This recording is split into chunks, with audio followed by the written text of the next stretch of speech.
Ciao a tutti e benvenuti in questo nuovo video. Dopo mesi trascorsi in Sardegna è arrivato il momento della partenza. Nel video della settimana scorsa vi abbiamo portato in mezzo alle Alpi francesi, tra freddo e snowboard, in compagnia dei nostri carissimi amici di viaggio Julien, Stéphanie e Roxy.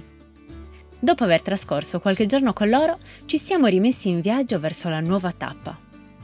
Prima di iniziare il video però, vi invitiamo ad iscrivervi al canale. È gratuito e ci supporta enormemente. Grazie e buona visione! Vi voglio dare solo un piccolo indizio. La nostra destinazione non è verso il nord, ma verso sud. Abbiamo fatto un po' di spesa prima di dirigerci verso la nuova destinazione che non vi abbiamo ancora detto. Adesso io utilizzerò questo frigo per andare a stivare tutti quei barattoli, tutte quelle cose che abbiamo comprato. Qui sotto c'è tutta la roba stivata. Abbiamo fatto un bel po' di spesa e durante questa permanenza a Belleville abbiamo ampliato i gavoni, sì, per stivare del cibo, perché insomma quando si è in viaggio oppure quando si va in Svizzera più spazio si ha dove ritirare cibo meglio è. Ovviamente la maggior parte delle cose che compriamo prima di andare via è sugo, pasta, formaggi vari, buoni italiani, come se non ci fosse un domani. Poi generalmente frutta e verdura la si compra direttamente nel paese, però cerchiamo di acquistare le cose insomma essenziali in Italia.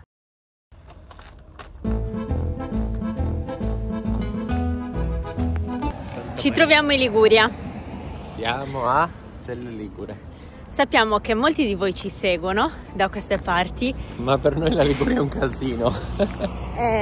Purtroppo a questo giro non siamo riusciti a organizzare niente con nessuno perché siamo proprio stretti con i tempi e poi per noi è un problema il fatto di parcheggiare. La Liguria è veramente complicata con il camion. Però siccome siete in tanti che ci seguite da questa bellissima regione, magari al rientro sarebbe bello organizzare qualcosa tutti assieme, così da poter salutare tutte quelle persone che ci seguono.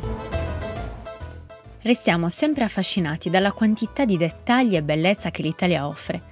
Ogni angolo trasuda storia e arte. Purtroppo oggi il tempo non ci assiste, un po' grigio, però almeno non piove. C'è una cosa alquanto strana perché c'è una chiesa, a quanto pare c'è un locale nello stesso stabilimento della chiesa, nella stessa costruzione, stranissimo. Stai andando a verificare questa cosa?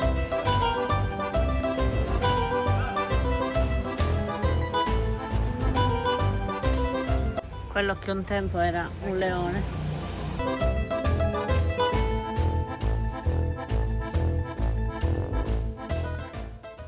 Abbiamo fatto una bella passeggiata in mezzo alle viuzze del borgo e come detto prima restiamo affascinati dalla cura del dettaglio, dalla bellezza di ogni singolo angolo.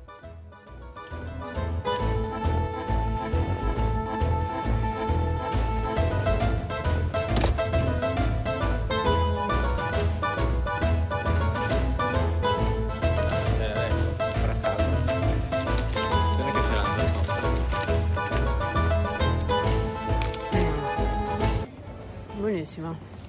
Vedi, no, non la voglio la farinata. Guarda che bello questo locale. Invece, buonissima. Vi do un indizio. Innanzitutto buongiorno e poi stiamo andando a imbarcarci. Cioè, prima di imbarcarci in realtà dovremmo fare tutti i controlli perché stiamo uscendo dall'Europa. E dove sono i passaporti? Abbiamo appena fatto il controllo dei documenti per l'ingresso al porto e il ragazzo ci ha detto che ci sono 150 panda.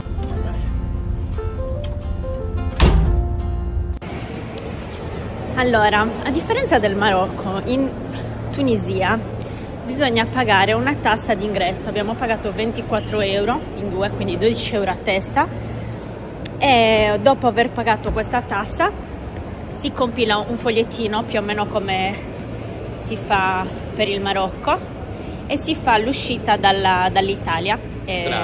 Qua c'è la polizia di frontiera e ti fanno questo bigliettino, te lo timbrano e poi adesso andremo in nave e faremo i documenti per l'importazione del veicolo e l'entrata nel paese, perché si può fare in nave, il che è molto comodo perché velocizza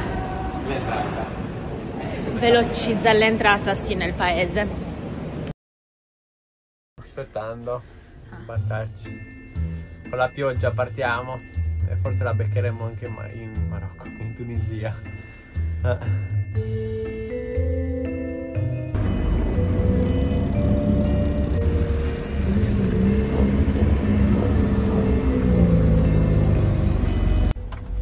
C'è una gara in Tunisia, proprio nel momento in cui partiamo noi, di Panda 4x4 e ce ne sono veramente tante bellissime, veramente belle, tenute, cioè tutte elaborate, preparate, quindi veramente belle. E poi tra l'altro si vedono lì come stanno passando. Dietro qua.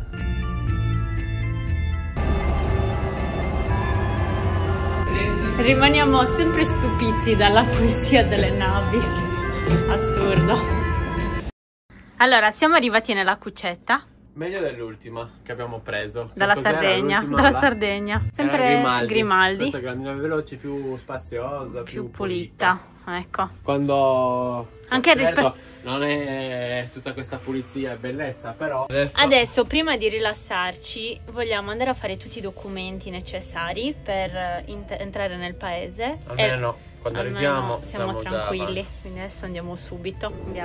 Allora, noi pensavamo che si potesse fare direttamente, perché abbiamo visto un video da poco di altri 2 youtuber che sono venuti in Tunisia. Abbiamo visto da un loro video che hanno potuto fare i documenti d'ingresso del paese direttamente dalla nave, come in Marocco, come appunto accade in Marocco. Però a quanto pare no, non è più così, perché abbiamo provato a chiedere e non si può fare.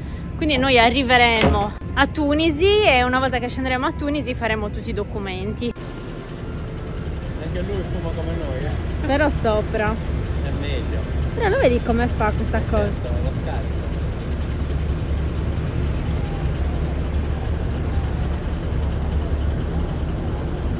Quelli stanno andando in Marocco, si vede, belle cariche. Dalla nave ci siamo resi conto di quanti camper stessero andando in Marocco, a differenza del nostro traghetto che eravamo sì e no 5 mezzi camperizzati, oltre a tantissimi fuoristrada. Sarà un presagio che in Tunisia è difficile campeggiare? Lo scopriremo strada facendo. Per ora ci sembra un paese poco battuto dal turismo dei camper, ma molto gettonato nel turismo del 4x4.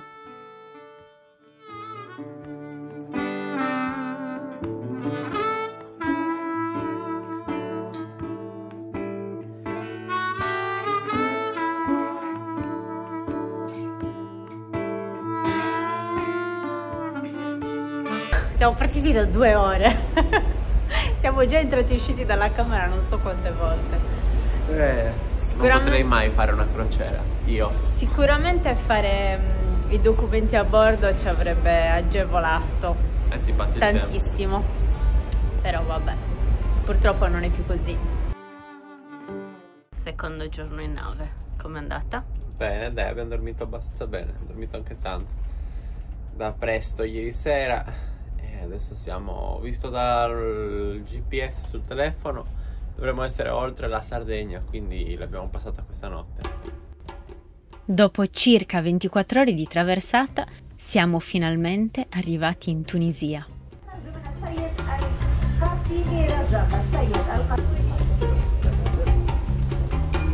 Ok, siamo saliti su Cinzi. Siamo. Adesso siamo in Tunisia, adesso tocca vedere quanto tempo ci mettiamo. Sbarchiamo e vediamo un po'. La Tunisia è uno stato situato nell'Africa settentrionale, affacciato sul mar Mediterraneo a nord e a est, e confinante con Algeria a ovest e Libia a sud-est. È il più piccolo dei paesi del Maghreb, ma ha una grande varietà di paesaggi, dalle fertili pianure settentrionali alle dune del deserto del Sahara. La Tunisia ha una storia ricca e affascinante, con radici che risalgono a epoche antichissime. È stata la sede della leggendaria città di Cartagine, fondata dai Fenici nel XIX secolo a.C. e in seguito conquistata dai Romani, che ne fecero una delle province più ricche dell'impero. Dopo il declino romano, il territorio passò sotto il controllo dei Vandali, dei Bizantini e nel XVIII secolo degli Arabi, che introdussero la lingua e la cultura islamica. Successivamente fu parte dell'Impero Ottomano, fino alla colonizzazione francese nel 1881. La Tunisia ottenne l'indipendenza dalla Francia nel 1956, diventando una repubblica con Habib Bourguiba come primo presidente. Il territorio tunisino è caratterizzato da una grande diversità geografica. Il nord presenta montagne e colline fertili, mentre il centro è dominato da pianure e altopiani aridi. A sud il paesaggio si trasforma in deserto con il famoso Sahara tunisino e le oasi di Tuzeur e Duz. Il clima è mediterraneo lungo la costa, con estati calde e inverni miti, mentre diventa desertico nelle zone interne. Durante le mie ricerche sulla Tunisia, un aspetto che mi ha particolarmente colpita è il fatto che questo paese sia stato il primo nel mondo arabo a introdurre riforme progressiste a favore dei diritti delle donne nel 1956. La prima impressione della Tunisia è che c'è caldo. Molto caldo. Molto caldo. Dobbiamo acclimatarci. Il primo man era guidato da una donna. Sono un gruppo di 3 camper, di cui 2 sono dei man cat. È sempre impressionante vederli, bellissimi. È veramente lunga. Il Marocco è positivo perché fai tutto in nave, quindi arrivi ed esci subito dal porto. Invece qui, minchia, devi aspettare 3 ore che ti facciano questi documenti, poi non ti avvisano che devi prendere un foglio, che devi fartelo firmare. C'è un po' di caos, la verità. Siamo usciti dal porto, adesso stiamo andando direzione sud verso Hammamet. Siamo in autostrada ed è strana perché non ci sono le strisce che delineano le corsie. Non sai per tutte a caso solo. Sì, c'è un po' di confusione, non si capisce se sono 3 corsie o 2. Comunque adesso faremo una 60ina di chilometri, stiamo andando via da Tunisi perché insomma ci sembrava il caso di dormire lì almeno la prima notte.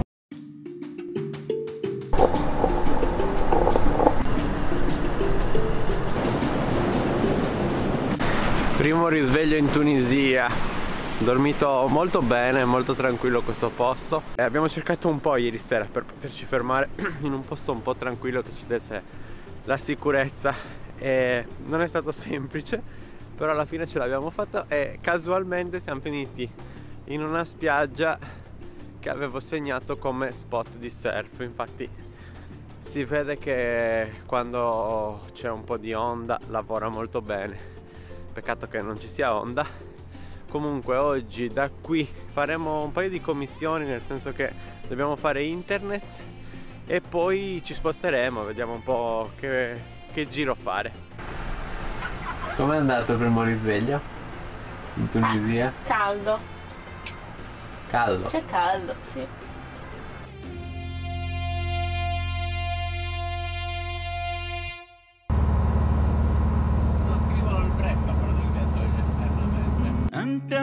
جسدا غياب وروحا حضور يا بعيد في غيابك. Non mi ricordo chi è che l'aveva detto, ma il benessere di un popolo si vede dalle auto che guida. E qua ci stiamo rendendo conto che comunque sono tutte auto moderne e anche abbastanza costose. Quindi la prima impressione che ci ha fatto la Tunisia è che è un paese comunque prevalentemente benestante, almeno in questa parte che stiamo vedendo. Poi ancora dobbiamo scoprire tutta l'altra parte del paese.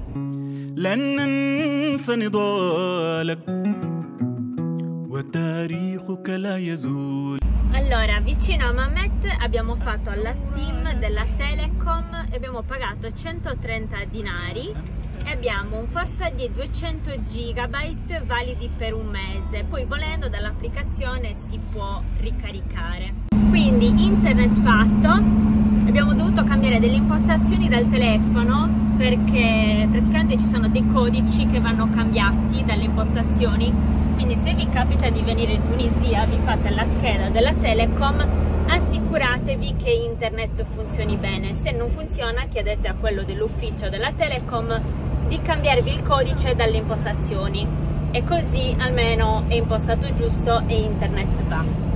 Da quanto ci hanno detto, la Telecom è migliore di Orange, perché Orange nel sud prende male, però adesso bisogna vedere se è realmente così, ecco, vi faremo sapere. Tra l'altro ieri abbiamo prelevato 700 dinari che corrispondono più o meno a 210 euro. Dopo aver sbrigato tutte le commissioni è arrivato il momento di scendere ancora più a sud.